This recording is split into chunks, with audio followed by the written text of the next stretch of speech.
రేవంత్ రెడ్డి ఏం మాట్లాడుతుండు ఉల్టా?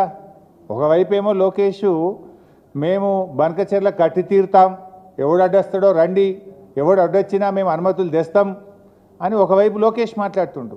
రేవంత్ రెడ్డి ఏం మాట్లాడుతుండు?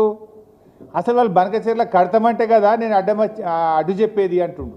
మొన్న ఏమన్నా ఢిల్లీలో బనకచెర్ల ప్రాజెక్టు వాళ్ళు కడతామంటే కదా నేను అడ్డు చెప్పేది అని చంద్రబాబు నాయుడు పేలవంగా బేలముఖం వేసుకొని మాట్లాడుతుండు. వాడు కట్టే తీరుతా, ఎవడు అడ్డం వస్తాడో రండి బై, నేను అనుమతులు ఎట్లా దేవాలనో నాకు తెలుసు అని వాడు మాట్లాడుతుండు. నువ్వేం మాట్లాడుతున్నావు?